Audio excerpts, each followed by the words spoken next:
Sports Minister Nathi Mthethwa has lost his patience with Cricket South Africa and the ongoing crisis the Federation finds itself in. He has informed the Members' Council and the Interim Board that he is invoking Section 13 of the National Sports and Recreation Act. Once it's gazetted, CSA will no longer be recognised as the controlling body of cricket in the country. Mthethwa says it will be gazetted as soon as possible. The move will have a profound effect on all national teams, as they will no longer be recognised as representative teams of South Africa. Mthethwa took this drastic step because of Cricket South Africa's failure to implement the recommendations of the Nicholson report and appoint a board with a majority of independent members and an independent chairperson. For more, we're joined by cricket commentator Neil Manthorp. Neil, thank you so much for your time this afternoon. Thank you for having me. It's a sad day.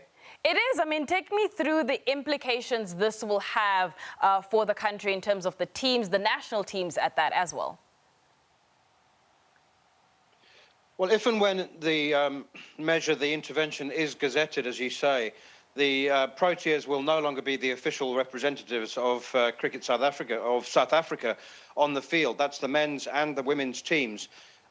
Sponsors will have nothing to sponsor. And broadcasters will have nothing to broadcast. Cricket South Africa is contractually bound to provide broadcasters and sponsors with a certain amount of international content. And if that content is unofficial, then, as I said, sponsors and broadcasters will walk away. They'll have nothing to sponsor and broadcast. They're funding the game. It's the income, which is 80% of which is generated by the men's team at the moment, will dry up, will dwindle completely, disappear, and it'll be the end of the professional game in South Africa as we know it. Right. I mean, from what I understand, government gazettes are published every Friday. So between the announcement being made today and next Friday, I suppose Cricket South Africa still has a week to go to try and iron out some of those issues.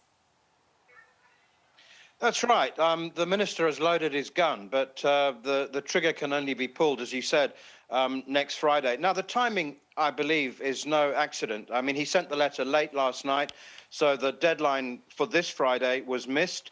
So he's given Cricket South Africa as long as he possibly can. But once his intention is gazetted, then there's no turning back.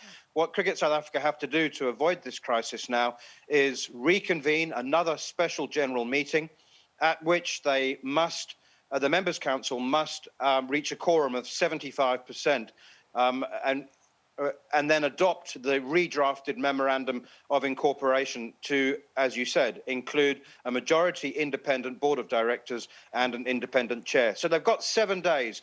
Cricket South Africa, cricket can still save itself. You know, as you mentioned, Cricket South Africa, they released a statement, and Dr. Stavros Nicolaou says here, and I quote, "Only the Members' Council can retrieve the situation now by resolving to support an expedited procedure." There was a meeting that happened, say, probably in the last 24 hours or so, where some of the members voted against the changes and some abstained. Briefly tell me about what happened at that meeting. Well, first of all, the Members' Council gave the Minister and the Interim Board their collective word that they would adopt the redrafted Memorandum of Incorporation. So they acted in bad faith by not voting it, not carrying out their word at the special general meeting last Saturday. There were some points of contention which the Interim Board very carefully, Stavros Nicolaou yesterday walked through the media every single step in which the Members' Council had objected or sought clarification or amendment to the redrafted Memorandum of Incorporation. They then said on Saturday that they'd only been given this redraft 24 hours before the special general meeting, and therefore they didn't have time to consider it and run it by their affiliates, their clubs. But as Nicolaou showed yesterday with a slideshow, it's been an ongoing process, going back over 2 months. So as he said, if that wasn't enough time, what is? How much time do they actually need? The abstentions are interesting. I know certainly of one province that has now decided to vote in favour of the changes. And if those provinces which abstained do vote yes, then a quorum of 75% will be reached. So there is a glimmer of hope. I wouldn't describe it as a whole ray of hope, but there is a glimmer that Cricket South Africa can actually adopt the new Memorandum of Incorporation and head towards a system of governance that is at least modern and meets the demands of an organisation like Cricket South Africa, which of course is a multi-billion rand business. Neil, thank you so much for your time, and we'll definitely be keeping an eye on it and probably have you back on the show. That is cricket commentator Neil Manthorp.